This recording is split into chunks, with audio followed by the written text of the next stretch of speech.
കൊമ്പൻചെല്ലിക്ക് വളരാൻ നമ്മൾ ഇടം കൊടുക്കരുത്. വളരാൻ ഇടം കൊടുത്തു കഴിഞ്ഞാൽ ഇതാണ് സ്ഥിതി.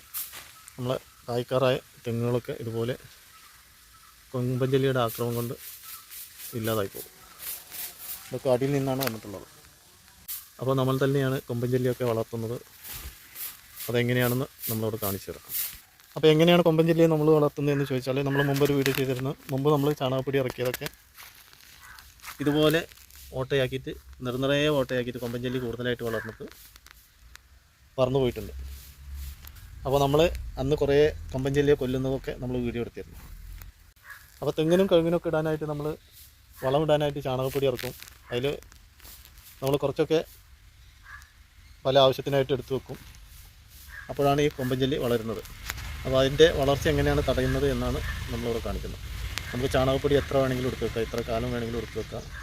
അപ്പോൾ അതിന് നമ്മൾ ചെയ്യേണ്ടത് ചാക്ക് പൊട്ടിച്ചിട്ട് ഇതേപോലെ ചാണകത്തിൻ്റെ കട്ടകളുണ്ടാവും, അതൊക്കെ ഇതുപോലെ ഉടച്ചിടുക ചെയ്യേണ്ടത്. ഉടച്ച് കൊടുക്കുക. കൊമ്പൻചെല്ലിക്ക് വന്ന് പാർക്കാനുള്ള സ്ഥലം ഉണ്ടാക്കി കൊടുക്കില്ല. അപ്പോൾ അവർ പാർക്കൽ ഇതുപോലുള്ള കട്ടയിലാണ്.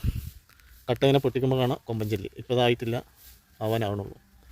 ചിലപ്പോൾ ഈ ചാക്കിലൊക്കെ കാണും, കാരണം ഇവിടെ നിന്ന് 2 എണ്ണം തുളച്ച് പോയിട്ടുണ്ട്. കൂടുതലായിട്ടില്ല. കൂടുതലായിട്ടുണ്ടെങ്കിൽ ചാക്കിന് കൂടുതലായിട്ട് തുളകൾ കാണും. അപ്പോൾ പിന്നെ നമ്മളത് അതിനെ തടയാൻ വേണ്ടിയുള്ള പരിപാടി നമ്മൾ ചെയ്യുന്നു.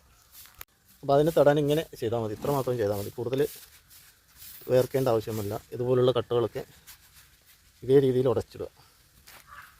ഇതുപോലെ ഉടച്ചിടുക.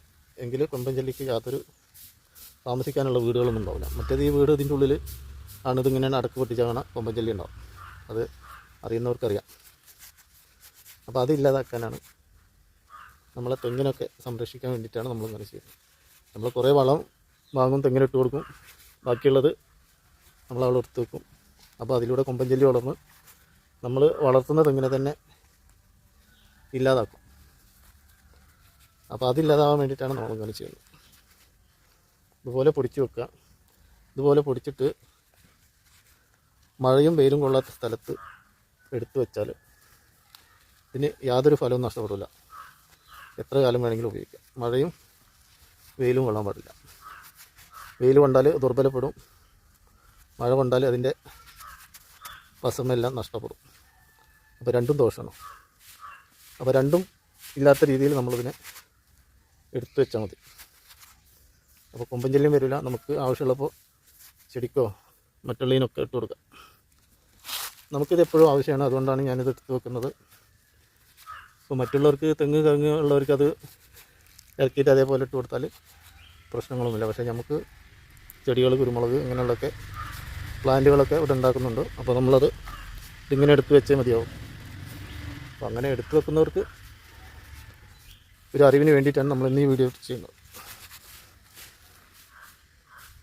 അപ്പോൾ നമ്മൾ തന്നെയാണ് തെങ്ങ് ഉണ്ടാക്കുന്നതും നമ്മൾ തന്നെയാണ് കൊമ്പൻചെല്ലിയെ വളർത്തിയ തെങ്ങ് നശിപ്പിക്കാനും കാരണമാകുന്നത് നമ്മളാണ്. അപ്പോൾ അതിനെ തടയാം. അപ്പോൾ നമ്മുടെ വീട്ടിലെ തെങ്ങിനൊക്കെ കൊമ്പൻചെല്ലിയുടെയും മറ്റും ഉപദ്രവം ഉണ്ടെങ്കിൽ അത് നമ്മുടെ വീട്ടിൽ നിന്ന് തന്നെ വളർന്നു വരുന്ന കൊമ്പൻചെല്ലിയുടെയും വണ്ടിൻ്റെയൊക്കെ ഉപദ്രവങ്ങളാണ്. അല്ലാതെ കൊമ്പൻചെല്ലിക്ക് ദീർഘദൂരം പറന്നു വരാനുള്ള കഴിവൊന്നുമില്ല.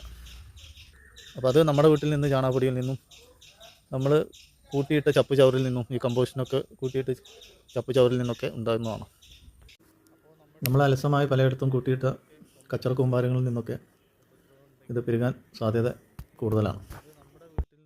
അപ്പോൾ അതൊക്കെ ശ്രദ്ധിച്ചാൽ തെങ്ങിനുണ്ടാകുന്ന കൊമ്പൻചെല്ലിയുടെ ഉപദ്രവമൊക്കെ മാറിക്കിട്ടും. ഇത് കണ്ട, ഒരു ചാക്കിൽ നിന്ന് തന്നെ അനേകം കൊമ്പൻചെല്ലികൾ ഉണ്ടാവും. ഇതുണ്ടല്ലേ, ഇതിങ്ങനെ ആയി വരികയാണ്. ചാണകപ്പൊടിയായിട്ട് പിന്നെ കൊമ്പൻചെല്ലിയായിട്ട് വരികയാണ്. വണ്ട് കൊമ്പൻചെല്ലി ഒക്കെ ആയിട്ട് വരുന്നതാണ്. അപ്പോൾ നമ്മളിതിന് അവസരം ഉണ്ടാക്കി കൊടുക്കാതെ നമ്മളിവിടെ പൊടിച്ചെടുത്ത് വെക്കുക. അപ്പോൾ ഇതിൻ്റെ പ്രശ്നങ്ങളൊന്നും ഉണ്ടാവില്ല. ഇത് കണ്ടോ, ഒന്നും രണ്ടെണ്ണമൊക്കെ ഇപ്പോൾ തന്നെ ആയി തുടങ്ങിയിട്ടുണ്ട്. അപ്പോൾ വീട്ടിലൊക്കെ ചാണകപ്പൊടി കൊണ്ടുവരുമ്പോൾ നമ്മൾ ഇട്ട് കൊടുത്തതിൻ്റെ ബാക്കി ഒരു ചാക്ക് 2 ചാക്കൊക്കെ നമ്മളെ ചെടികൾക്ക് മറ്റുള്ളതിനൊക്കെ വേണം എന്ന് കരുതിയിട്ട് എടുത്ത് വെക്കാറുണ്ട്. അപ്പോൾ അങ്ങനെ എടുത്ത് വെക്കുമ്പോഴാണ് ഈ പ്രശ്നം വരുന്നത്. ഒരു ചാക്കിൽ നിന്ന് എത്രയോ വണ്ടും കൊമ്പൻചെല്ലിയും ഉണ്ടാകാൻ സാധ്യതയുണ്ട്. അത്രയും കൂടുതൽ ഇങ്ങനെ പെരുത്തുകൊണ്ടിരിക്കും. അപ്പോൾ അതില്ലാതാവാനാണ് നമ്മളിത് ഇങ്ങനെ ചെയ്യുന്നത്. ഇങ്ങനെ എടുത്ത് വെച്ചാൽ മതി. ഇതിങ്ങനെ ഒന്നാകെ നല്ല രീതിയിൽ പൊടിച്ചെടുക്കുക. ഇങ്ങനെ കുറച്ച് പണിയുണ്ടാവും. ഇങ്ങനെ പൊടിച്ചെടുത്തിട്ട് 2 3 വെയിൽ ഇങ്ങനെ പരത്തിയിട്ട് കൊള്ളിക്കുക. ഒന്ന് ഇടക്ക് വന്നിട്ടൊന്ന് ഒരു ദിവസം വന്നിട്ടൊന്നും കൂടി മറിച്ചിട്ടിട്ട് അതിനൊരു 3 വെയിൽ കൊള്ളിച്ചിട്ട് നമ്മളെടുത്ത് വെക്കുക. പിന്നെ വെയിൽ കൊള്ളിക്കാൻ പാടില്ല. പിന്നെ വെയിൽ കൊള്ളിച്ചതിൻ്റെ ഗുണം നഷ്ടപ്പെടും. അപ്പോൾ അങ്ങനെ ഒരു 2 3 വെയിൽ കൊള്ളിച്ചിട്ട് എന്ന് കഴിഞ്ഞാൽ ആ വെയിൽ കൊള്ളിച്ചാൽ എന്താ വെയിൽ കൊള്ളിക്കുന്നത് വെച്ചാൽ ഇതൊക്കെ ഇല്ലാതാവാൻ വേണ്ടിയിട്ടാണ്. അല്ലെങ്കിൽ ഇതൊക്കെ വണ്ടുകൾ കൊമ്പഞ്ചെല്ലിയായിട്ട് വരും. അപ്പോൾ അതിന് വേണ്ടിയിട്ടാണ് വെയിൽ കൊള്ളിക്കുന്നത്. പിന്നെ വെയിലും മഴയൊന്നും ഇല്ലാത്ത വെള്ളമൊന്നും തട്ടാത്ത സ്ഥലത്ത് എടുത്തു വെച്ചാൽ നല്ല ചാണകപ്പൊടിയായിട്ട് നമുക്ക് ഉപയോഗിക്കാം. അപ്പോൾ ഈ വീഡിയോ ഇവിടെ പൂർണ്ണമാകുന്നു. വീഡിയോ ഒക്കെ ഇഷ്ടപ്പെട്ടാൽ എല്ലാവർക്കും എത്തിച്ചു കൊടുക്കുക. വീഡിയോ ഉപകാരപ്രദമാകും എന്ന പ്രതീക്ഷയോടെ മറ്റൊരു വീഡിയോയുമായി വരുന്നവരെല്ലാവർക്കും ബൈ ബൈ.